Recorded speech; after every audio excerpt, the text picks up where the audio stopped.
Welcome back to the Willis Podcast. We are back. We are here, and we're here to let you know what we're going to be talking about tonight for sure, man. What is hidden in plain sight? So, first of all, I'd like to give a shout out to everybody, all my new viewers, all my new subscribers, and everybody that's taking part into this podcast. I appreciate the contribution. I appreciate the comments.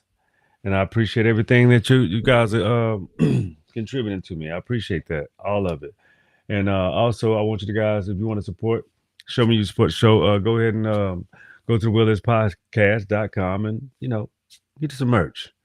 Yeah, man, you should. TheWillisPodcast.com. Again, get you some merch. But anyway, we got a dope show for you tonight. Hid in plain sight. I should have called it part two, but this is not a part two show. This is the business of deception. It's kind of how people think that outsmarting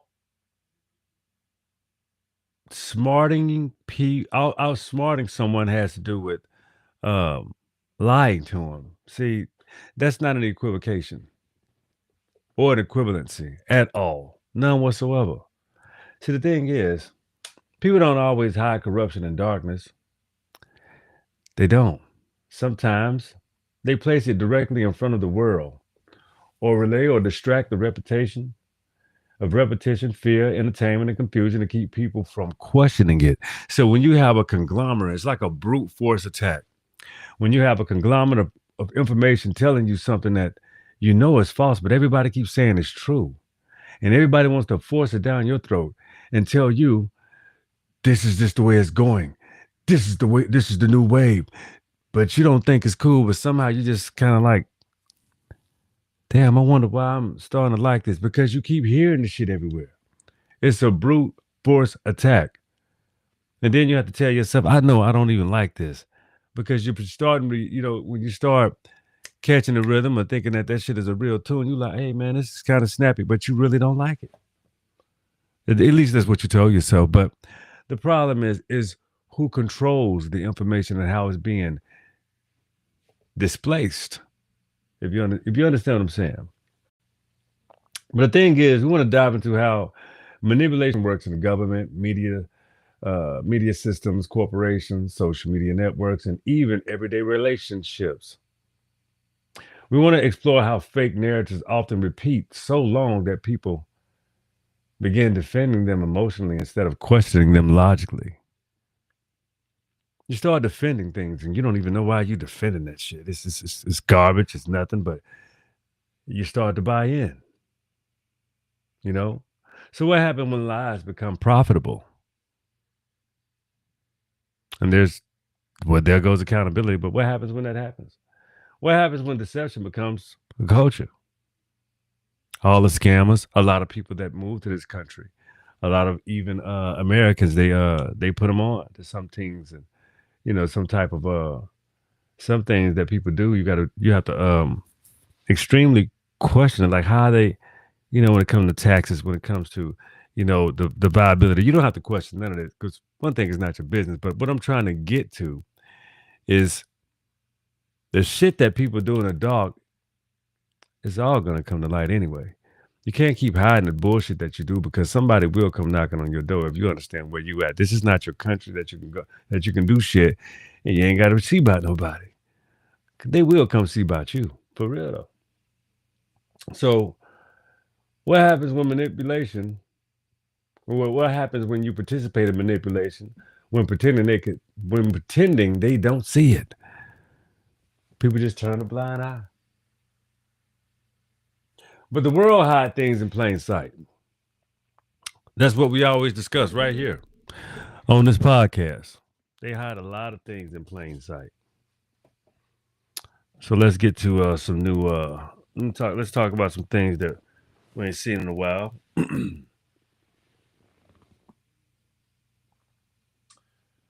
This book, When Rocks Cry Out. The whole book is it's more so of a story. It's an experience. And with that story and that experience, even with how people are hidden in plain sight,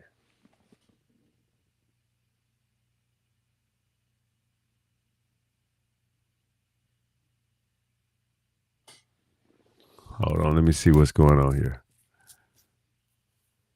The things that are in plain sight. Hold on, give me a second, my people.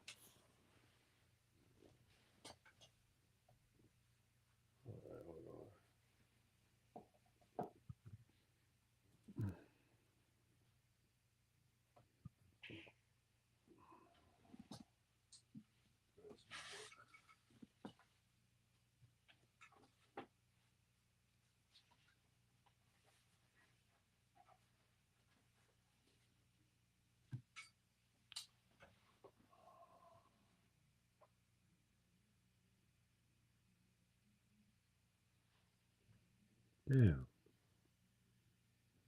Okay. Anyway, let's sit this over here because that don't belong over there. All right, we're gonna get to the book I want to show you. It's by Dr. Anthony T. Browder.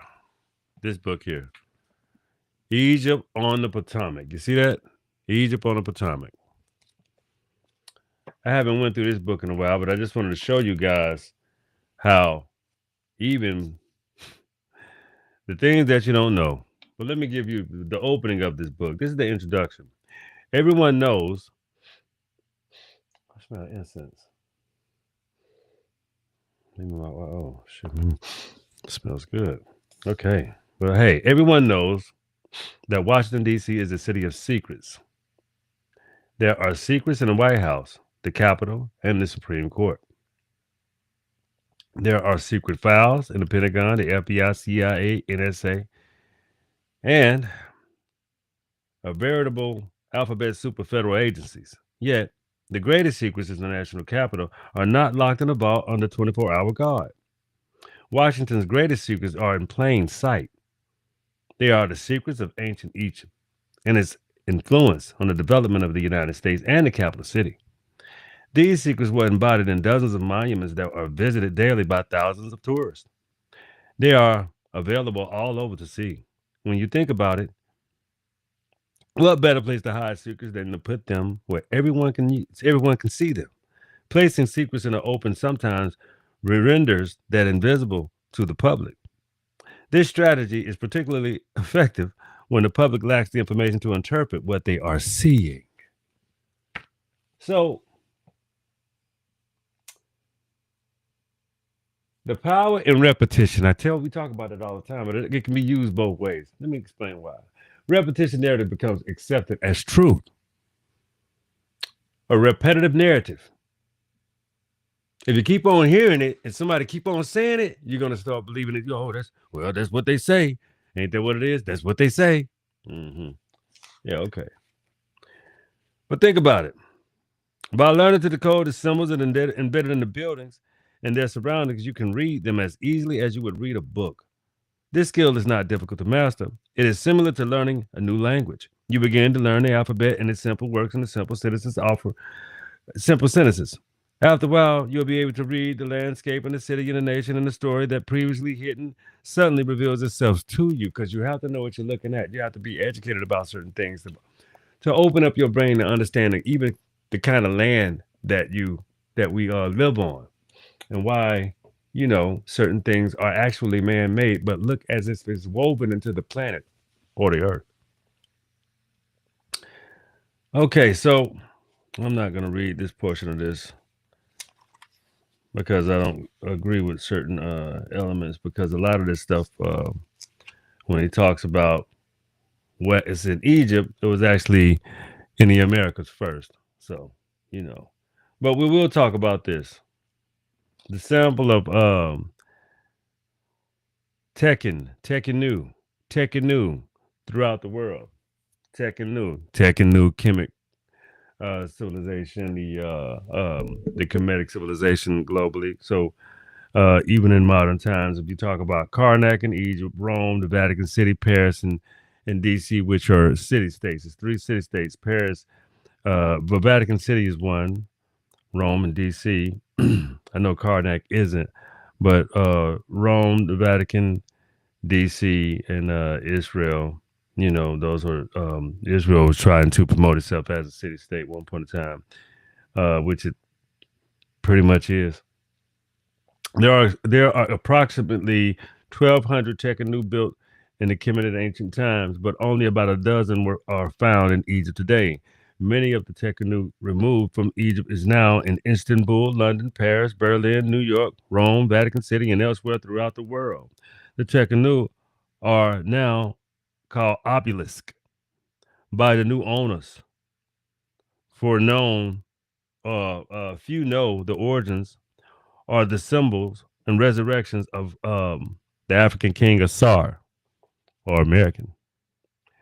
The Kemetic model of the temple, constructed in orientation of the and was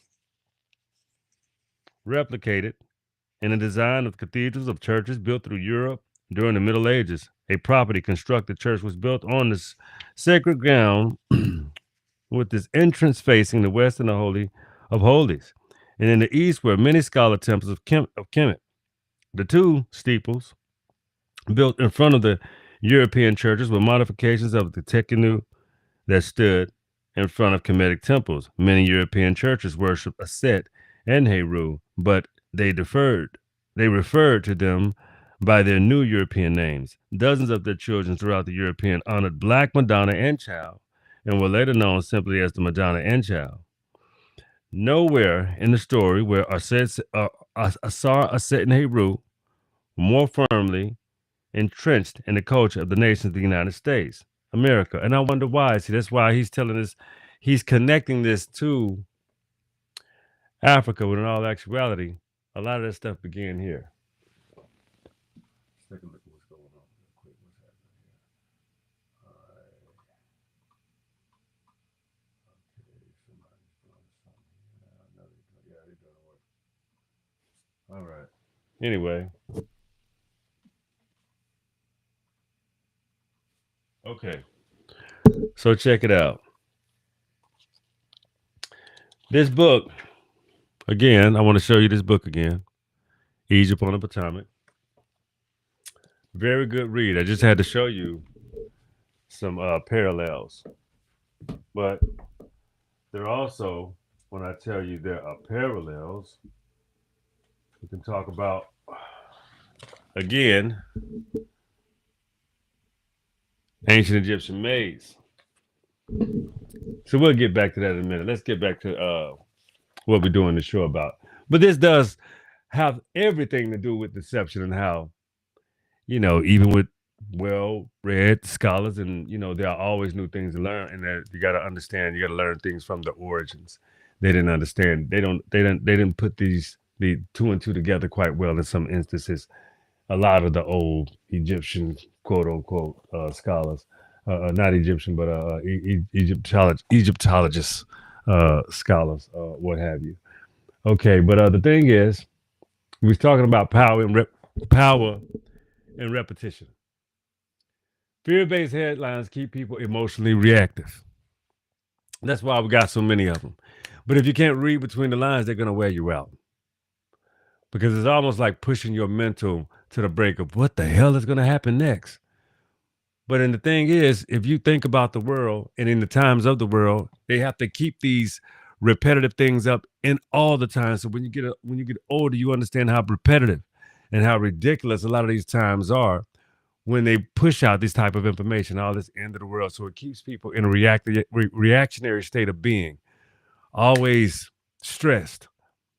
That's how they, if people don't know how to get peace, if you don't understand how to maintain your peace, they want to stress people out and pretty much unalive you or make you unalive yourself or what have you, just as long as you're stressed out.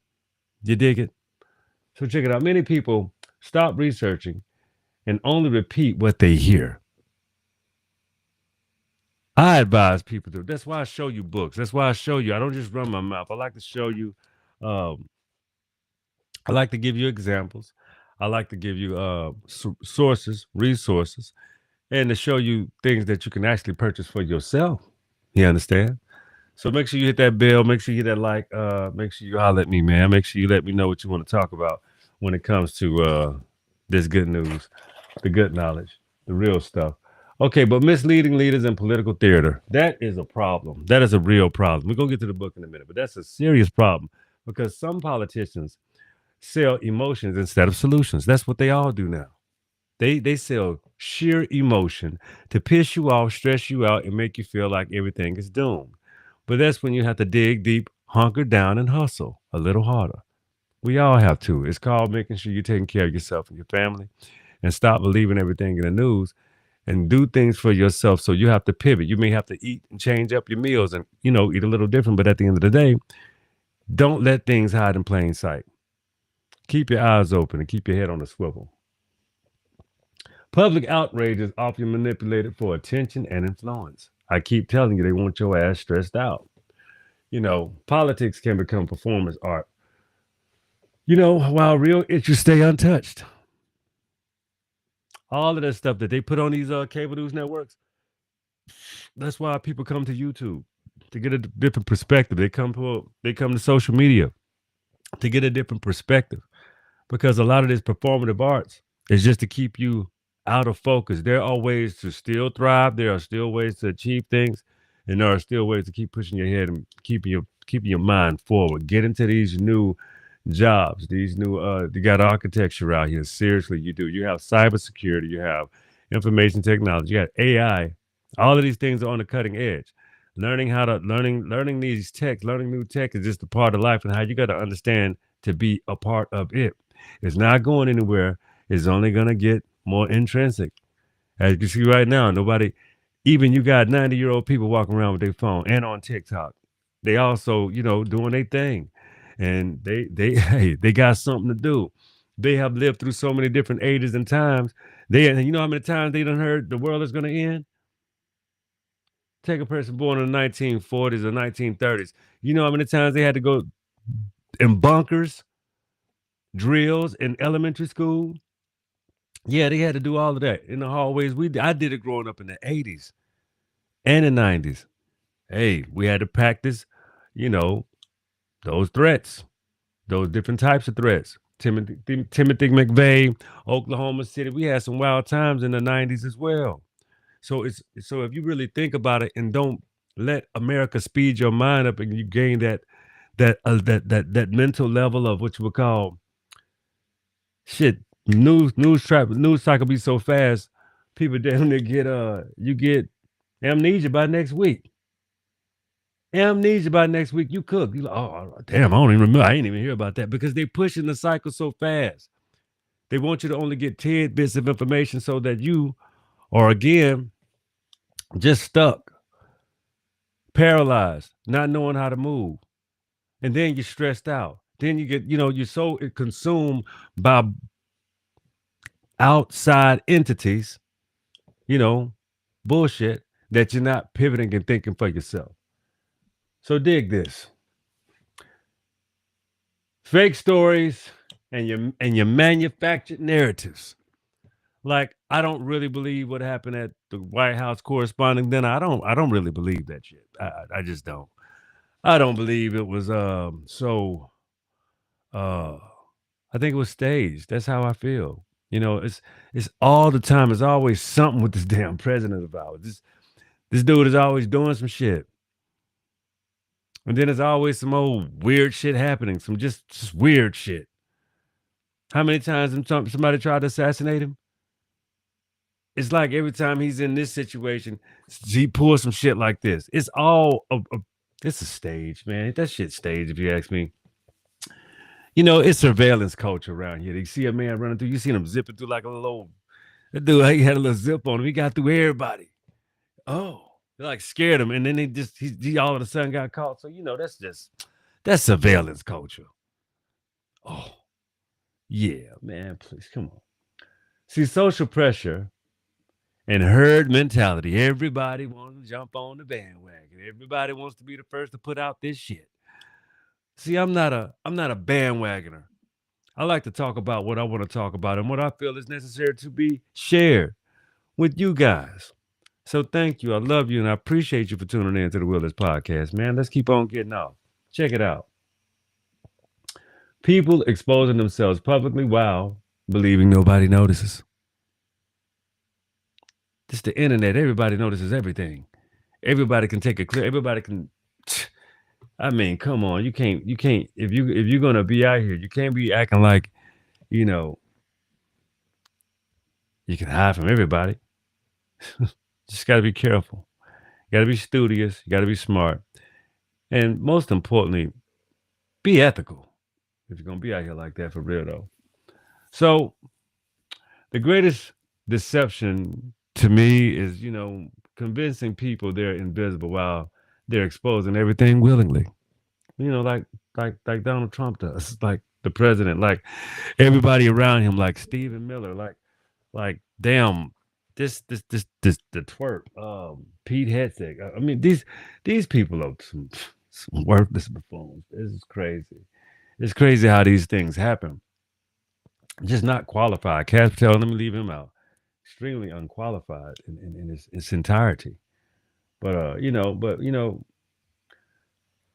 I'm trying to figure out why are people so willingly, they're just willing participants. Willingly. The fear of exclusion, perhaps? I don't know. Desire for status. I think that's a good one. The desire for status, yeah. Especially financial gain.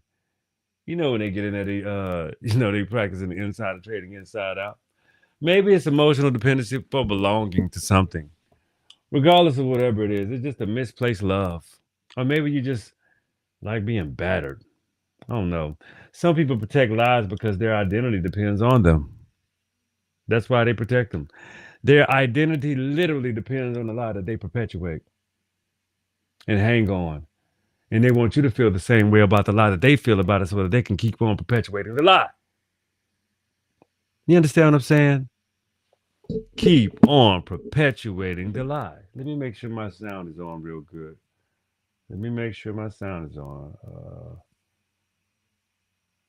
Make sure my sound is on. Yes. Let me see if I'm okay. Checking my sound. Yeah. Yeah. The sound is good. Okay, just making sure we straight. But dig this. Check it out.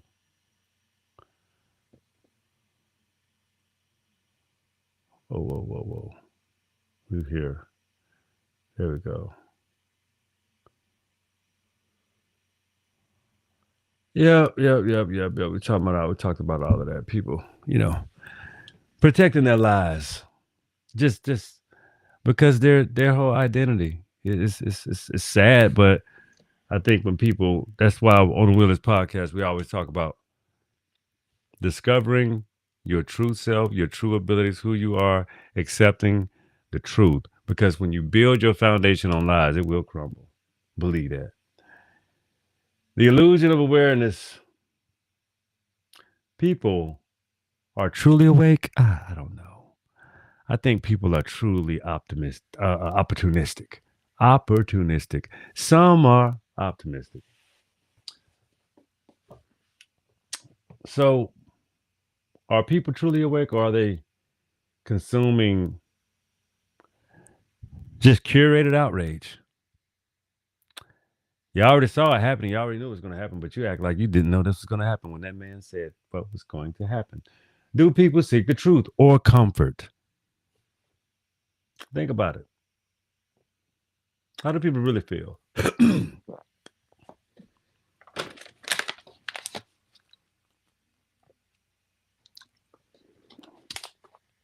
What type of people do you know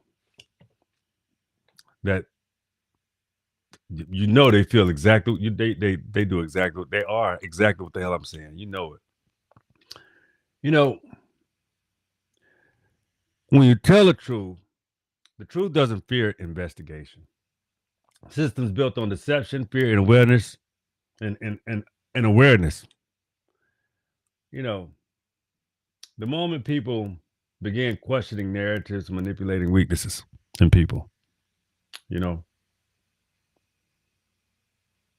as I told you, everything done in the darkness eventually reveals itself in plain sight. I told you that. The problem is people think you don't see.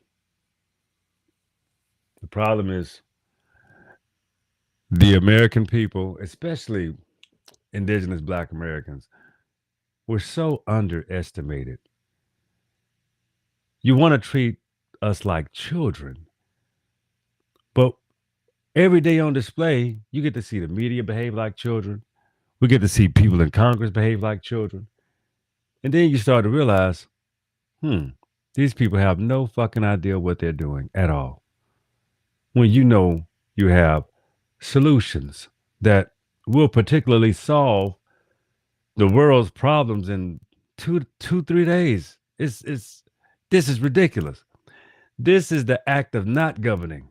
That's all we see, the act of non-governance, the act of sycophants and hysteria, lies and buffoonery.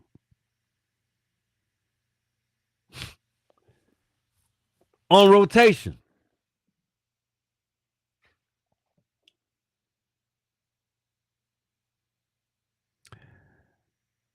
It's a lot of mask figures blending in the crowds, giant propaganda style screens, politicians speaking from, towering screens. People start staring at their phones while surveillance cameras are watching above. You know what I'm saying? It's just everything. Oh, one central figure looking directly at the viewer and asking to realize the truth. What the hell are we really doing as a culture? Why have so many people lost their way? What happened to mother's wit? Or, I'm sorry, common sense? That's because common sense is not common. And a lot of the foolishness is not hidden. It's in plain sight. But check it out. That's a show. This is Willis Podcast. I appreciate y'all for tuning in. Thank you. And I love you for tuning in and watching the show. But you really we got to do a better job of understanding how to read deception. It's all around us. It's all of those outside entities. But you know what they deliver? In your dark shadows. That's where they exist. A lot of your thoughts are not your thoughts, but someone wants them there. Anyway, I love you guys. I appreciate you. Don't you forget to share, hit that bell icon. Let me know how you like the show. Leave some comments. Thank you so much for tuning in again. And I always remember, it's my favorite part of the show. The will is yours. Be cool, be easy, be peaceful, and spread love, not hate.